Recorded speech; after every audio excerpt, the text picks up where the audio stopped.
चांद से होती है सितारों से नहीं। चांदनी चांद से होती है सितारों से नहीं। मोहब्बत एक से किए हैं हजारों से नहीं। अब जाता नहीं घर। अरे उनसे प्यार करी ना, फूल तेवर लाइन पर पोस्ट तो जरूर करो। अरे चौपा में का फूल है जो प्यार के चक्कर में जो नती मौजूद चाहे तो बाकी दिल उनका के दे दे बानी। एक फूल बता एक बार उनका हाथ में चल जाए हम बना ले। आज जाता नहीं प्रपोज करे उनका के हमेशा खाती अपन बना जाने दो। मंदिर में नहीं लिया काफी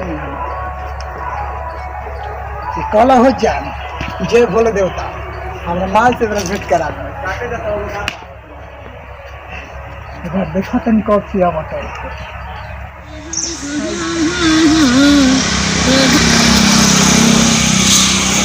ई कौन स्टाइल हो? ई का फूल है गुलाब का संबंध लीजिए।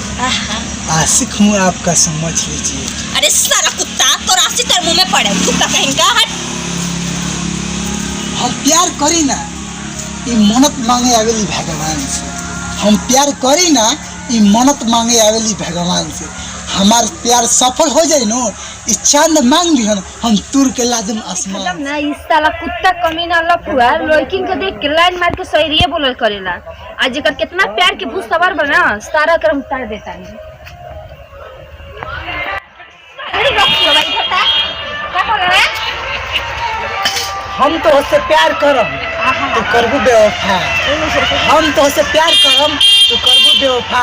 ये नगेंद्रा तो मर जाई हमार कफन उठा के देख लियो हर जख्म में तोहरे नाम आए।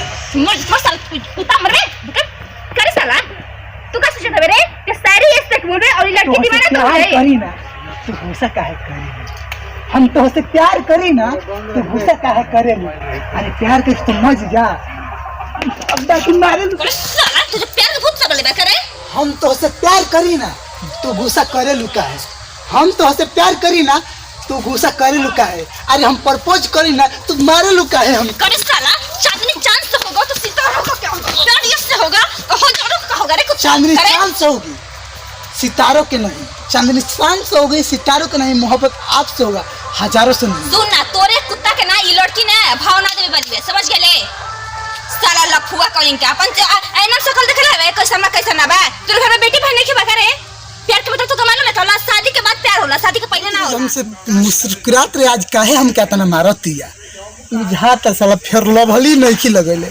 हमर बहिनिए चोरा लेती माथे हमर खराब हो जाता। एक बार जाते दू थप मार लेने पटाए के बगल में फिर लभली मार मोर तो हम ही जलतन। एक बार पार्क में तो घूमे आइल बानी जाए तो उ ना पटल तो एक बार दूसरे प्लान के करा नसीब बाबा ई भोला बाबे ही जाना तब बाबा के करा का फूल दिया तो लाइन धरा दी तेरा क्यों लोको नहीं के कार्य।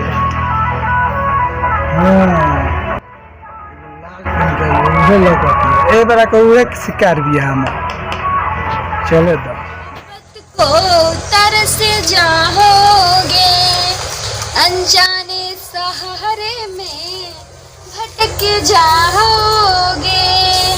साला गाना गाते गाते ना मुंह दर्द करे लगल।